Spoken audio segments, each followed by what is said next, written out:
Good morning, everyone. I'd like to take you to another continent where it's warmer and back in time to the Inca, which were the largest civilization of the Americas prior to the conquest of the Spanish. And the one thing that the Inca are most well known for is the idea that they were master stonemasons, that they were able to build buildings and walls with such accuracy that you couldn't fit, some people say, a credit card, but in fact a human hair in between the joints. And some of these walls are 300 feet long. So my question on my first trip to Cusco was, how is it possible that they could do that? Because the stone that they used, or stones, were andesite and granite and basalt, and all three of those are incredibly hard stones. They're on the Mohs scale, which is the technical scale, going from 1 to 10, going from talc, which is soapstone, and that's 1, to 10, which is diamond. Most of these are between 6 and 7. And in the archaeological record, the only tools that are found are bronze chisels and stone hammers. Bronze is about 3 on the Mohs scale, so it's literally like trying to saw through a log with a plastic knife. You can't do it, because the material itself is harder than the tool. So that was my initial question. And what I seem to have discovered was that there were two civilizations that preceded the Inca, and they were much more highly technically advanced than the Inca themselves. And that goes counter to conventional thought, where civilizations always go in a line of increasing sophistication.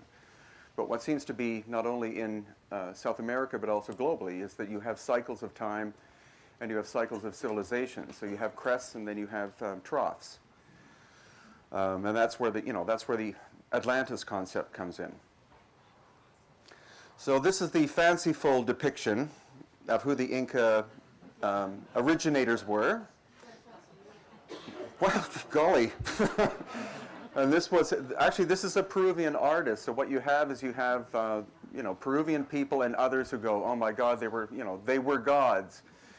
And then you have the Spanish conquistadors who basically thought they were savages. So obviously the reality of the Inca is somewhere in between. They were human beings. Where did they come from, and where did they, what happened to them? Most stories say that they came from the Lake Titicaca area, which is half of it's in Peru and half of it's in Bolivia.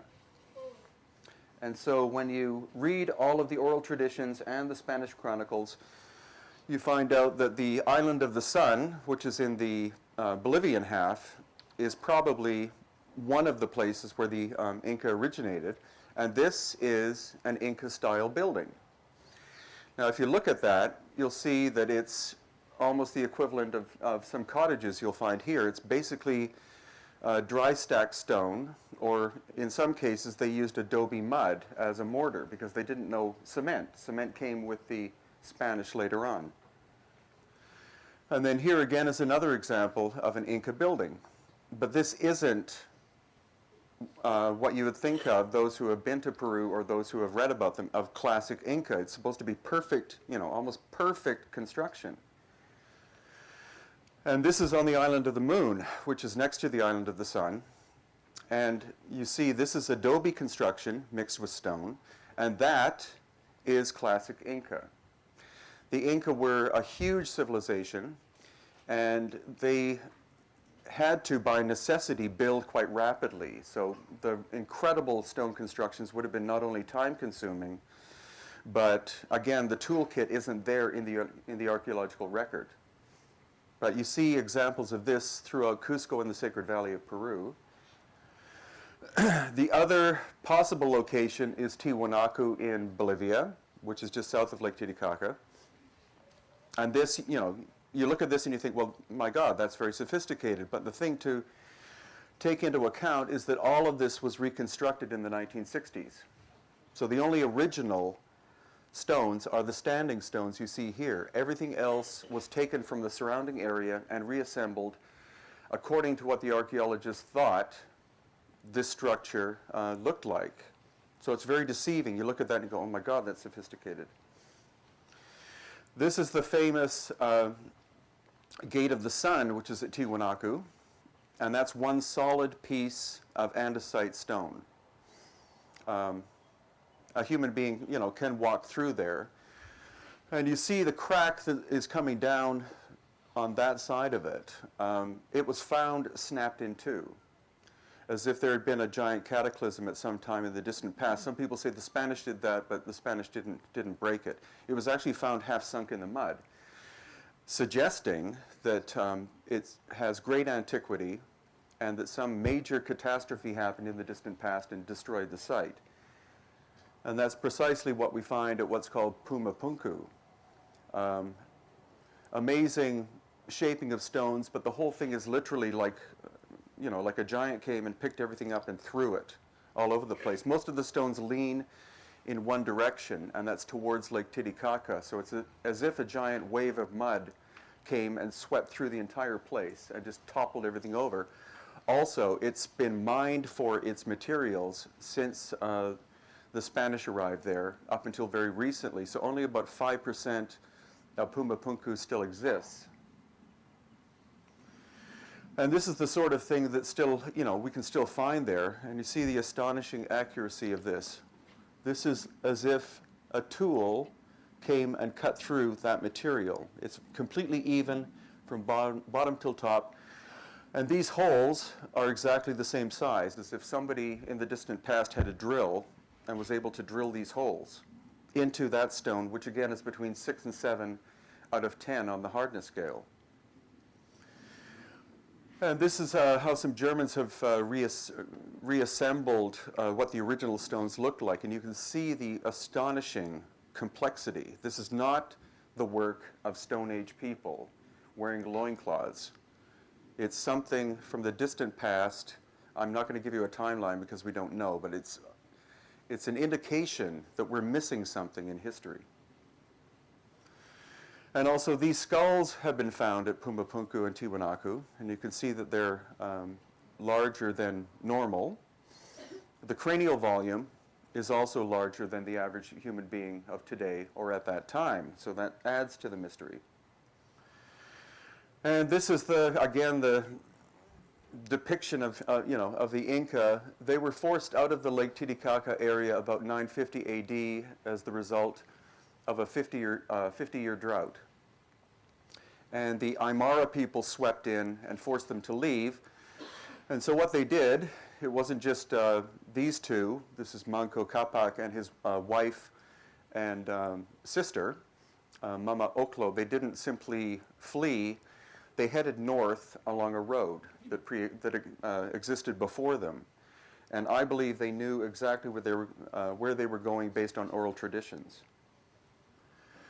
And this is another depiction. The thing is that the Spanish, the King of Spain at the time sent artists to paint the Inca because he wanted to know who these so-called kings were and what they looked like. But unfortunately, more than 90% of the Inca royal family were murdered prior to the Spanish arrival. There was a civil war that happened as the result of smallpox, and that's why the Spanish had a very easy time of conquering the Inca, was that they were already rapidly crumbling as a civilization. But the only surviving people they saw had long black hair and facial features like this, but that is not necessarily a true depiction of what the Inca looked like because the Inca didn't draw themselves.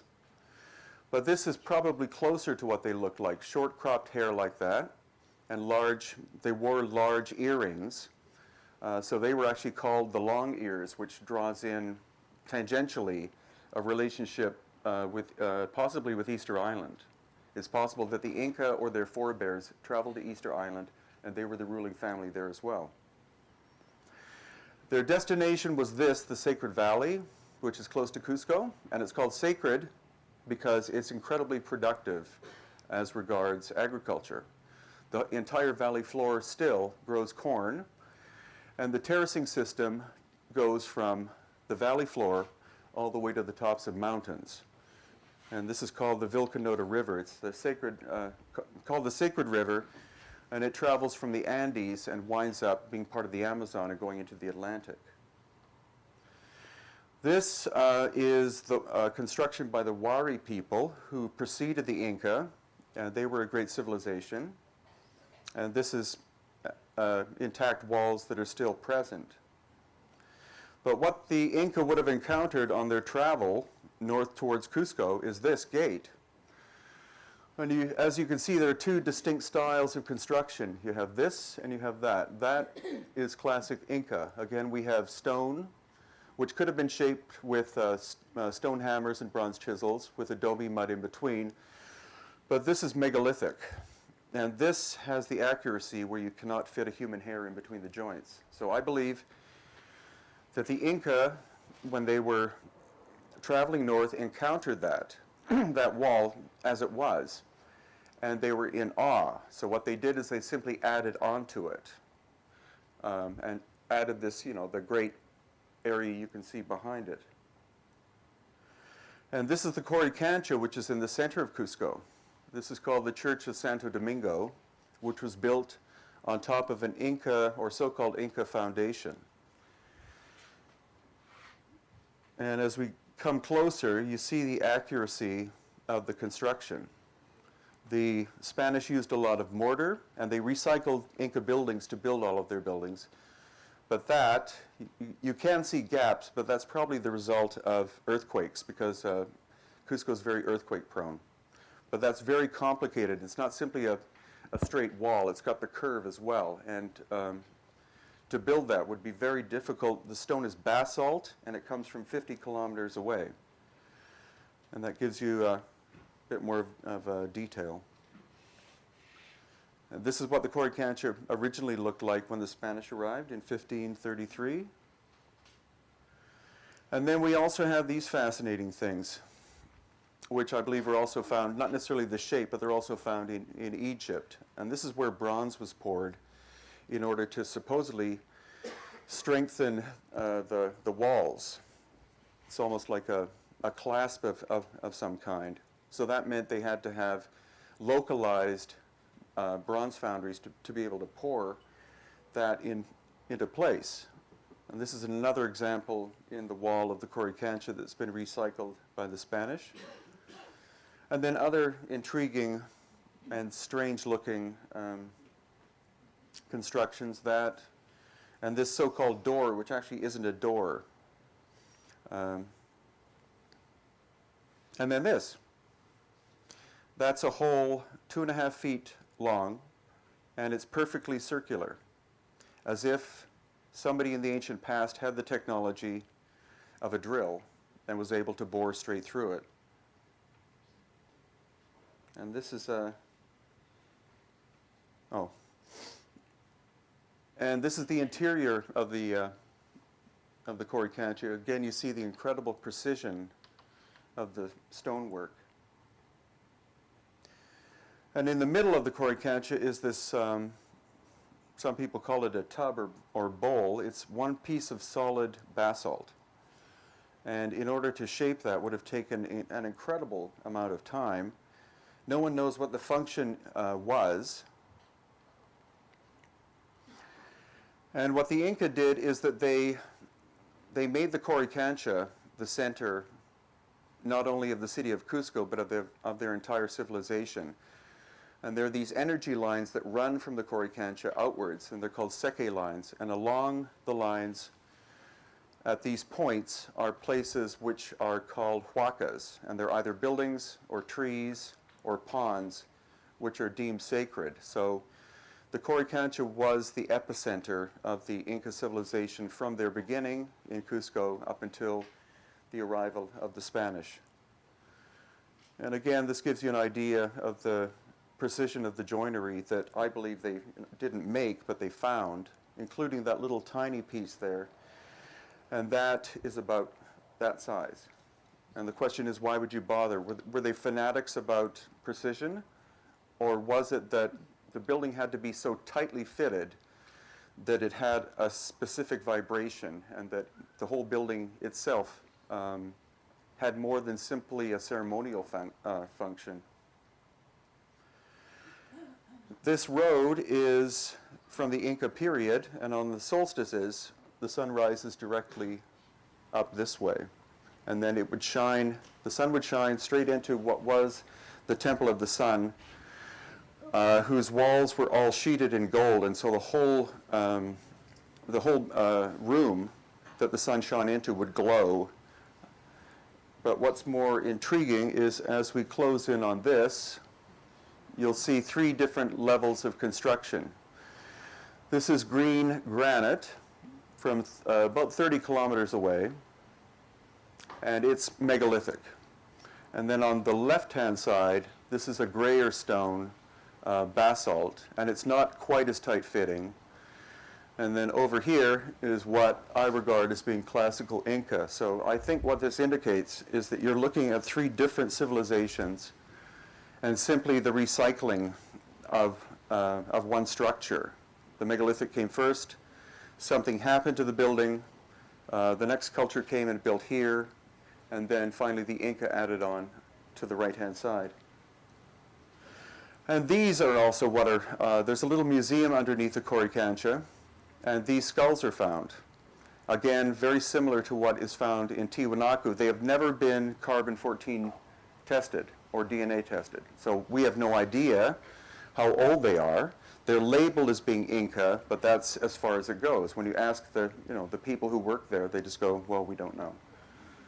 But that's the core of my research, is the study of these elongated skulls and to find out who they were, where they came from, and when actually they lived. And the DNA and carbon-14 testing is about to start. That it's not really my ego that I put myself into a lot of pictures, but this gives you simply a sense of scale. Again, you see the corner, which is the green granite, and then you have the stone here with the adobe. And some might suggest that, well, the corners would be made stronger, and that's why they used that. But we find examples of this megalithic construction in patches around Cusco. So it's not necessarily just in the corners, but it looks literally as if either someone has deconstructed the building or that some catastrophe happened, and that's all that was left. And the next people to come, the final being the Inca, simply used that and incorporated that into the structure of their building. And here's another example. This is the outer wall of the Coricancha, and it's technically incredibly precise. Again, you can't fit a human hair in between most of these stones. And then later, it looks like we have a recycling system here, whereby a broken section of the wall is reconstructed, and adobe is shoved in between. And then even later, you have an even cruder form. So rather than, again, civilizations going straight up, in this case, it seems to be going that way. And this is another form of construction, and I think a different time period. You see, it's polygonal. The conventional thought is that the Inca builders would find a stone, roughly shape it, put it into place, find another stone, which would be, of a different shape, roughly shape it, and try to integrate it in. However, thanks to oral tradition and local expertise, in fact, what this wall is, it's a series of pictograms. So this, though it doesn't look like it, is the head of a puma. And that's what we see here. You see the outline? This stone is that one. And there's the body, the 2 legs, and the tail coming up. And the majority of tour guides in Cusco know this, but most tourists are never taught that. And this one again, that is the head of a snake. You can see the eye. And again, you can think it's my imagination until I show you that picture. And that again, you see the tongue, the head, and the body. This is in Japan. This is actually at the Royal Palace in Tokyo. And what it suggests is that the megalithic builders who existed in Peru in the ancient past may also have existed around the Pacific Rim as well. The style isn't exactly the same, but it's the same kind of pillowy look that we saw in the previous picture. And that again is at the Imperial Palace in Japan. A very tough volcanic stone. And this is on Easter Island. This is called Vinapu, and it's actually the only example of this. There's a lot of stone construction on Easter Island, but this example looks, in some ways, eerily similar to what we find in Cusco. And this again is an Inca wall. You can see how the stone has been recycled. This was precision cut at some point. But then the giveaway again is the adobe mud mortar, because the Spanish brought with them the knowledge of how to make cement. So anything that has cement as mortar is Spanish. Anything that doesn't is either the early attempts of the Spanish or in fact the Inca culture rebuilding something. And that is one of the best examples, I think, of how the Inca achieved their construction with bronze chisels and stone hammers. It's quite tight-fitting, but it's nothing of the accuracy of some of the other examples that I've shown and will show. And this is how I think how the Inca tried to replicate the look of the ancient past. The front is very tight-fitting looking, and the back as well. But on the inside, you have this fill. So as a veneer, their buildings would have looked incredibly precise. But because of this and other examples where the walls have been broken, we can see the interior, and we can see that it's just a veneer. And I think they were attempting to copy the megalithic builders. And here's another view of it. You see, if you just saw that, you would say, well, that's very well done. But when you see the interior, you see that it's a pie shape. To make the front fit like that would be time-consuming, but nothing compared to making the whole thing fit together. That is an example of this is how the Spanish built their buildings, and this is why when there's an earthquake in Cusco, the buildings crumble, because the mortar gives, with the vibration of the shock waves, the mortar gives way, and the buildings tumble, and you can't even see it. But this is the original builders here. It's not even a hairline that you can see, but that is a join between this stone and that stone. And this is another example of that. This wall is 3 feet thick. And this is the join, and the join goes from here 3 feet through to the other side, and because the wall's broken, it's seamless from this point to that point. And that is something we could achieve today with great expense and difficulty, but how could the Inca have possibly achieved that with bronze chisels and stone hammers? This is Sacsayhuaman, which is the largest megalithic structure in South America, or in the Americas. You can see the people there. It's an example of scale. And that's me giving you an example of the size. It isn't just that this stone is 17 feet high. Through the earthquakes and other activity, this wall has never moved. And this stone, in fact, goes down into the ground by 12 feet. So it's, in fact, 29 feet tall. And it weighs 125 tons. And how it's possible for these people to have moved that stone from the quarry is another thing.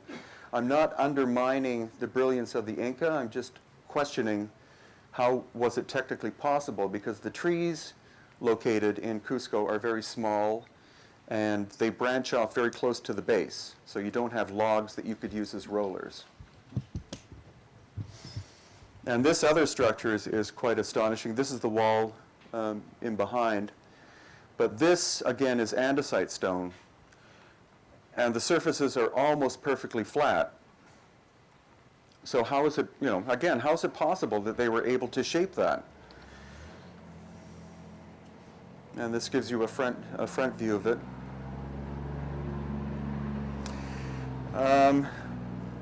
The story that the tour guides give is that this was, whenever you see a flat surface, they call that an Inca throne. The trouble is that there are more than 5,000 of them, so the Inca were obviously, moving around and sitting down a lot. And what they say is, well, this is where the Inca, again, this is the problem with a lot of the tour guides in Cusco, unfortunately, is that they don't really, to some degree, tend to think as much as they possibly could, and I'm not, degrading them, but what they say is the Inca would sit here and they would watch the performances that would happen in the courtyard, but the courtyard's down here, so they would have to turn their heads 90 degrees to look at it. In fact, what this structure is pointing to is this mountain, which is called Elongated, which is a sacred mountain to the Inca, but probably to their forebears as well.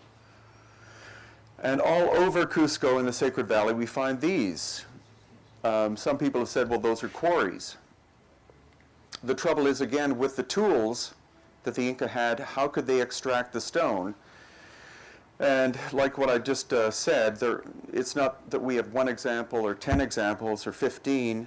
This is a simple example of more than 5,000 structures in the area where this cleaving or removal of like a cube-like stone has been done. And this is one of the larger examples of it. This is called the Chincana. And you can see, again, for sense of scale, there are people on top of it. But you see these supposed staircases, some of which literally go nowhere. It looks kind of random, so you would think possibly that it could be a quarry. And on one side we have this, which is regarded again as being a throne of the Inca, and then the throne of his wife, and the throne of the high priestess, who was called the Virgin of the Sun. So that looks like, it's a very grand looking structure, and you'd think, there would be a sweeping field out in front or something like that for them to make their declarations. But in fact, 20 feet away we find this wall, and this is of the Inca period. So I think the Chincana pre-existed the Inca, and this area would have been probably open, and the later Inca people came and constructed this terracing system there. There's a lot of things that are simply out of place. There's a lack of logic that started my whole interest in this when I was being guided around Cusco. And this is a giant slab of stone. You can roughly make out a staircase here. That was actually up and against this wall and snapped off at some point, and it landed right on top of what is a tunnel. The dropping of the stone sealed off the tunnel, and they've done sonograms, and there's a staircase that goes down 160 stairs straight down, and then a tunnel which is much larger than a human being can walk that goes from this side of Sacsayhuaman to the Coricancha in Cusco. It's about 2 miles long. Again, some people suggest that the Inca built the tunnels, but they didn't have the technology possible to cut through solid stone, which is what you have here. And again, this is simply another one of these examples of these outcrops that have been shaped. And this is called the Temple of the Moon, which is close to Sacsayhuaman and to the Chincana I showed you. And you can actually enter here, and that's my wife. I'm on the inside of it. And here's where you find an incredibly polished surface. Some say that they sanded the surface to make it glossy. Other researchers have suggested that an incredible heat source was used in order to vitrify the surface.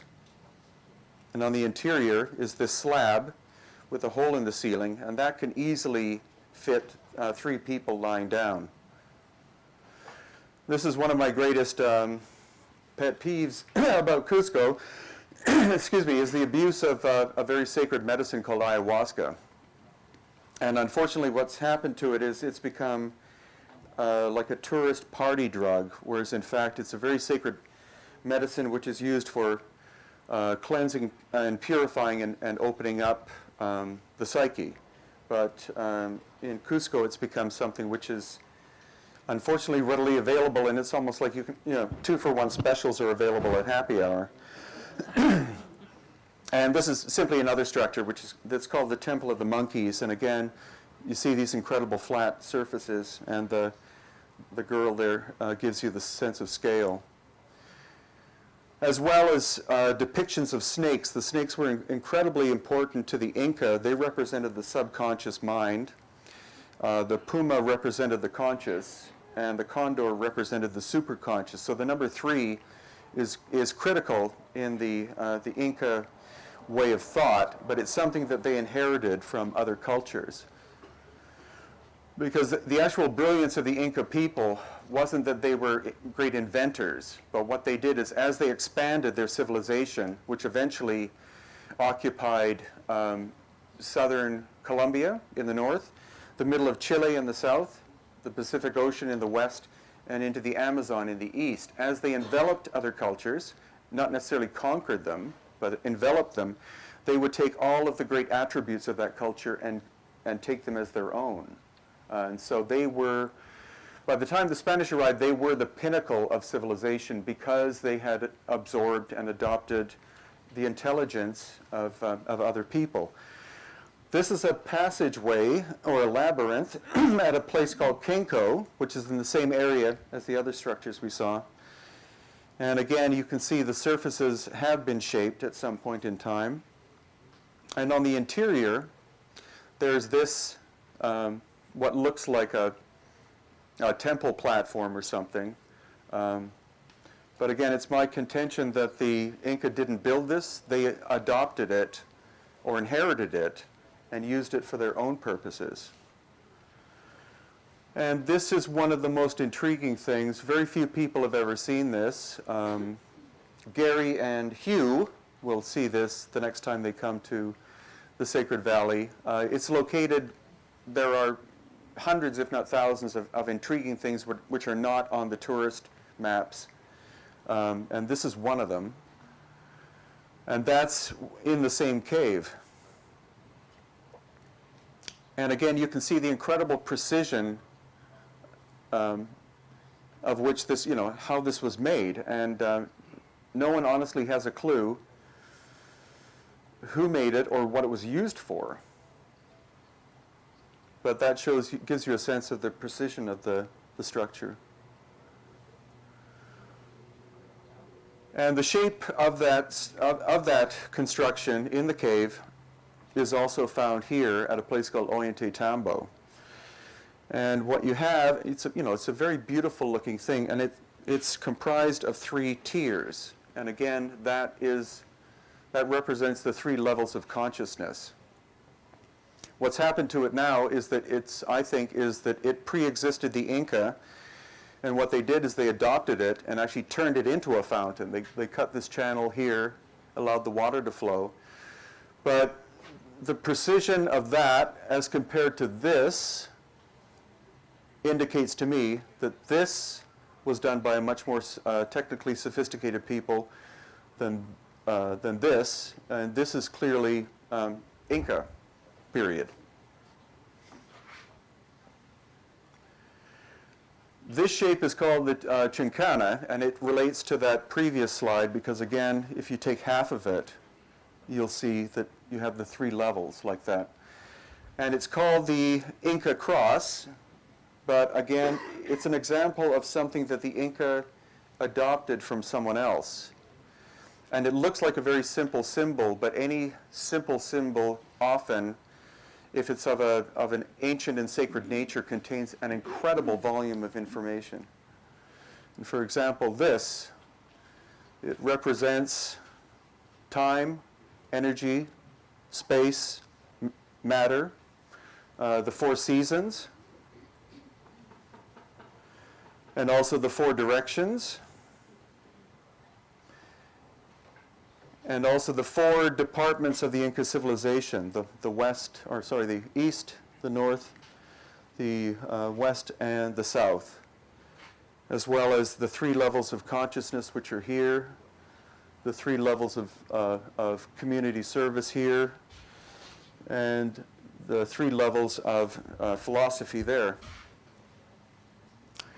And if you expand on it, then what it also does is it represents this ancient road called the Capacnan, which is the sacred road. And dotted along this road are many sacred structures. This is Potosi, which is the sacred mountain of silver. This is Tiwanaku. Cusco's on it, and also Cajamarca, which is an ancient sacred city. And oral traditions say that the road has been there basically forever, but not only that, but that there's also a tunnel underneath it that travels from the southern part to the northern part. But no one's actually, as far as I know, been able to enter it. This is Ollantaytambo. And I think to a great extent it's much more intriguing than its more famous neighbor, which is Machu Picchu. Machu Picchu is a tourist mecca, which gets 2,000 visitors per day. But Ollantaytambo, just by its existence and nature, shows us the different cultures and different building technologies existed there. This is the great accomplishment of the Inca people. This is called the Andene system. These are terraces. And again, they were able to build the terracing system in places like the Sacred Valley from the valley floor up to the tops of mountains. So that's more than 2,000 vertical feet. But Ollantaytambo contains a lot of very other intriguing things. Here is the men's room.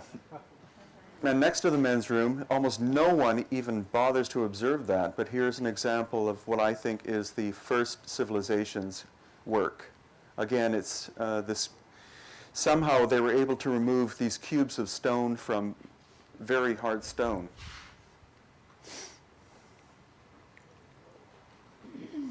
And as we climb up the staircase with the andenes or terraces on the right, on the left we see this. And this shows us the polygonal system again that exists in Cusco. And this actually is Inca reconstruction. You see, something had happened to the wall, so they added on with stone mixed with mortar in order to fill in spaces. But what's most intriguing are these up on top at the what was the Temple of the Sun. Again, there's a human being to give you a sense of scale. This is clearly a shaped stone, and in this case, I think it actually was a seat, because when you go around and stand behind it and see where the person's sitting, what they would be looking at, you see this, which most people think is a natural phenomenon. But I think it's a combination of a natural shape and something that has been sculpted. If you look here, you can make out an eye. You can hear there probably was a nose that fell off. And here there's a mouth with one fang in it. And this is called, they call this Viracocha, which Viracocha was the creator god. And it's either a depiction of him or it's a depiction of those that came on his behalf, called the Viracochans, who were this mysterious race of tall bearded men. Some stories say they were white, but I think the correct thing is to say they were light-skinned, because to say they were white means they were Europeans, and that gets into major racial controversy. Up at the Temple of the Sun here, again, are some of the stones which conventional archaeology say that the Inca were building this incredible structure. The stone came from across the valley, high up on the mountain, from a specific quarry, and that for some reason in the distant past, the Inca abandoned their project.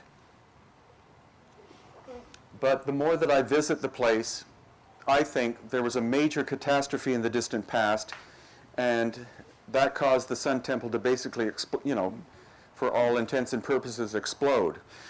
Because I think this is an indication of the Inca finding the site, and because they revered these ancient ancestors, they built this retaining wall underneath it to stabilize everything. They never seemed to touch any of the ancient creations. What they simply did is, usually they would add onto the side of it or to the top of it. They would integrate themselves into the way the ancestors built things. And again, for a sense of scale at the Sun Temple, this is the filming of Ancient Aliens that we did about a year ago. And this is a feature which I believe is found in Egypt and other places. Again, it's where supposedly molten bronze was poured. And this would have been like a capital I shape, and it would be almost like a locking mechanism, whereby the stones were fitted together, the bronze was poured, and supposedly that would help to stabilize or maintain the precision and position of the stones. However, during a major earthquake, being bronze, they would simply pop out of place. So others have suggested that the function of the bronze was actually for electromagnetic reasons. That the stone is very high in quartz crystal, and the ancient builders always used stone that was either high in quartz or high in iron, both of which are electromagnetic. So some believe that the function of this was to help energy flow from one stone to the next, almost as if it was a series of batteries, because their precision in fitting would make things fit very tightly, but contact wouldn't be perfect. This would complete, theoretically, some kind of circuit. This is what is left intact of the Temple of the Sun. The reason why it's still there is that it was built up against the side of a hill. So even a major earthquake wouldn't allow it to have come apart, whereas the other sides of the building were open. And the stones, multi-ton stones, are found several, in some cases several hundred feet away and down the side of the mountain.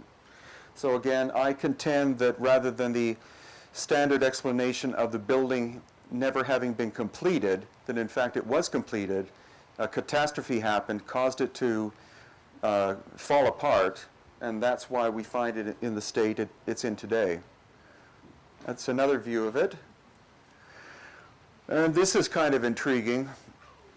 There are 6 of these major stones, each weigh about 40 tons. And the difference between some researchers and me is that I actually measure the stones. Some people, like to exaggerate and say this weighed 400 tons or 1,000 tons or whatever, but, it's a very simple calculation. If you find out what the density of the stone is and how much it weighs per cubic foot, you simply measure 3 dimensions and calculate the weight. And these do average 40 tons. But in between them are these, which are about that wide. And what they seem to have acted as is earthquake shims. Because this was used for solar alignment and study as well as other things, it was imperative that the wall never move. So by having these shims, if there was a earthquake or tremor running through the area, the shims were able to run up and down, absorbing the shock and keeping the stones from shifting out of position. And this is what the Inca did. They took the remains of the Temple of the Sun, these giant stones that were lying around, and they put them back up, but they put them in an order which was different from the original intent, and then they filled in these areas like that. Most guides and archaeologists won't give you an explanation why this is like that, but I think it's kind of logical that it was a reconstruction during Inca times. The Spanish didn't do any reconstruction that didn't have its need for their purposes, and so sacred structures of the Inca were simply either ignored or were taken apart by the Spanish. And that's just another view of it. But under here again you see an Inca construction underneath it to stabilize it. And this gives you a view, again, I'm not trying to say that the Inca weren't intelligent. This is their terracing system. And the scale of the people gives you a sense of how large these were and how difficult it would have been to construct such a thing.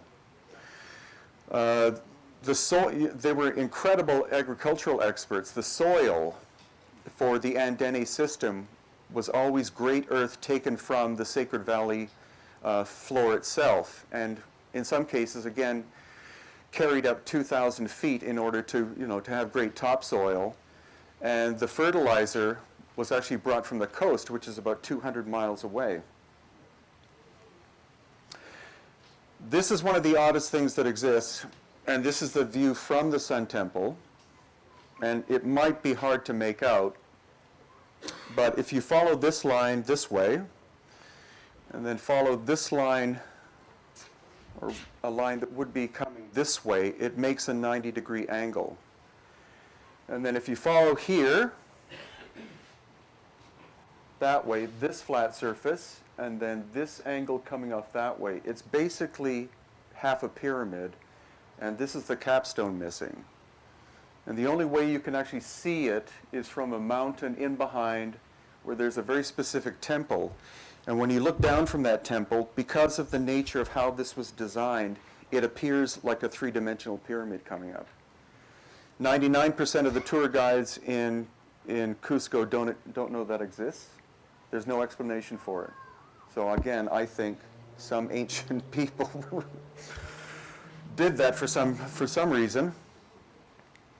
And this is also at Ollantaytambo. Ollantaytambo is a place where you could spend several hours, because the more you walk around and look, the more intriguing things you find. This is a solid stone wall. And these knobs or protrusions here don't seem to have any function. However, a local expert, a native expert, has said that on the solstices, because Cusco is located about 10 degrees below the equator, the sun basically comes straight over top. You know, it doesn't rise and fall like here. It comes straight over top and down. And on the solstices, at I think it's midday, the sun shines and casts a shadow, and the shadow comes down and locks into this notch right here. So again, it's probably not something the Inca did, because that is very hard andesite stone, and it would have been much easier if they wanted a sundial to build using this technology, which is very fast to do, and simply stick the knobs in and make the channel. But whoever built that, it was obviously easy for them to do this kind of work, but we have no idea who they were or what tools they had. Moving away from the main part of Ollantaytambo, which is just incredibly gigantic. It's 600 hectares in size. You see things like this. Again, seemingly meaningless areas where you have massive chunks of stone, as not laser cut, but as if they were cut out somehow, and the surfaces are polished. But they don't seem to perform any real function that we can think of. And this is in that area. It's called the Temple of the Condor, because if you stand back, it's a natural feature, but if you stand back, this is the head of the condor here, and then this is the wing that sweeps back and down. And throughout this massive stone outcrop, again, you find these odd areas where stone has been removed in seemingly a random fashion, but clearly the ancients knew what they were doing. It's simply we can't interpret them yet. And then right below that is this. This is andesite stone with major quartz veins going through it. Unfortunately, there isn't much left of this area, or whatever it was. It's no longer a building. It's simply piles of stones, and they've tried to stick some together to replicate whatever it was. And here, where you have the solid stone here, and then for some reason they wanted to integrate this one in. And again, the technical precision of that is quite astonishing. And here again, you have a polished surface on the right, and this integration of well-shaped stones into the rock face. And looking directly across from here is this mountain. And what you can see here, this is an Inca, basically grain elevator. It's a place where grain and potatoes were brought up about 1,000 feet and stored, because the area has wind basically 24 hours a day, and the air is normally dry, so they had a natural drying system built into that. Here is what's called the Temple of Viracocha, which I haven't been able to get to because the only trail does lead up this way, but because of this rock scree area, if you tried to step on that, you know, you would wind up here very fast. But it's this, which always captures my attention. This again is the face, which most people say is natural, but whether it's natural or not, they built a temple on top of his head, like a crown. And I climbed up there to see what is it, because he has one eye like this, and what is it that he's looking at? And he's actually looking back at the Temple of the Condor. And this gives you a sense of coming in closer to it. Again, there's the grain elevator there. This is the Temple of Viracocha, and there's his head. And that brings you in a little bit closer. And even closer. Because again, you can see, maybe it's my imagination, but I think that's a fang in his mouth.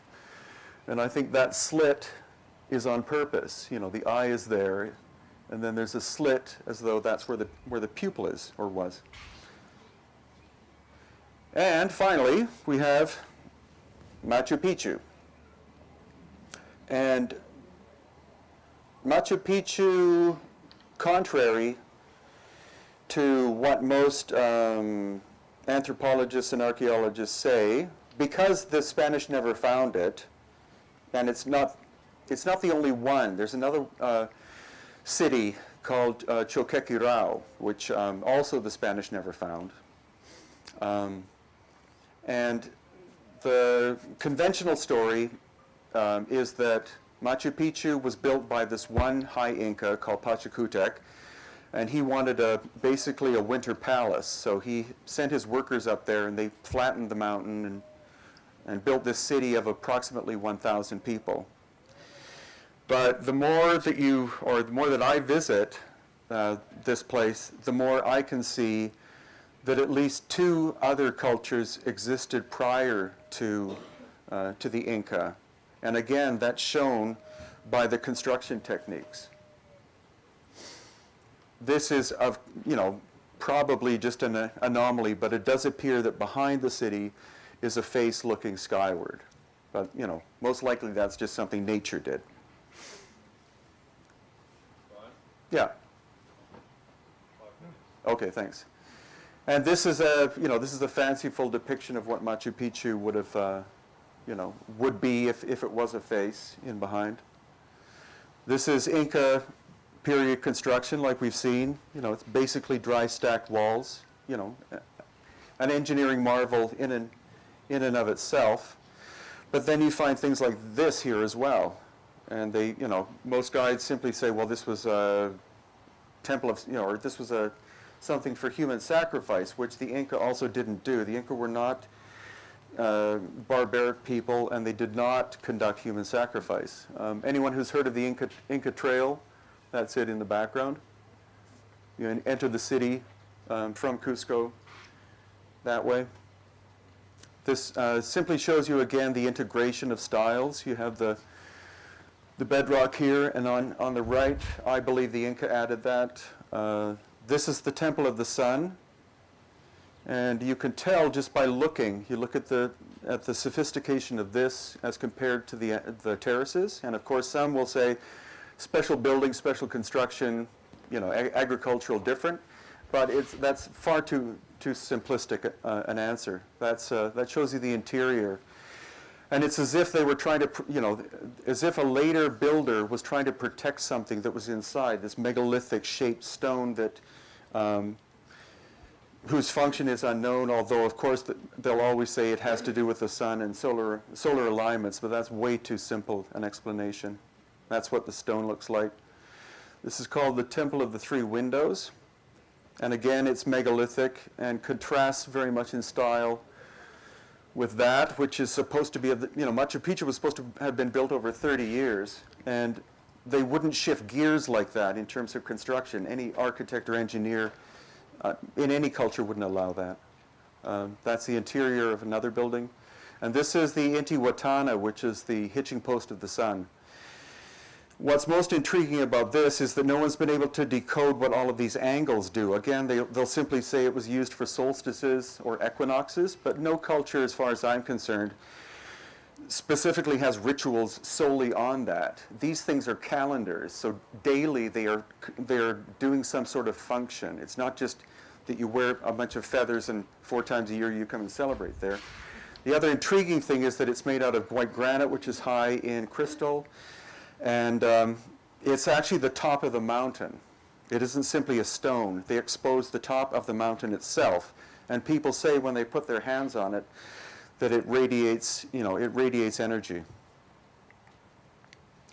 And this shows you, again, I think, you see this style, and this style, and I contend that those were done by 3 different people. That's called the sacred stone, which is the silhouette of the mountain in behind. And this, the mountain which makes the nose in behind Machu Picchu, this is what's on top of it.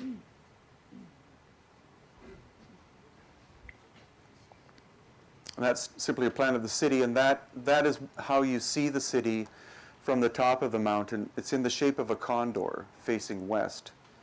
So the genius of the Inca designers was to, they put all sorts of visual clues and things into the building. Okay, that's more or less the end of the slideshow, but thank you very much for your attention.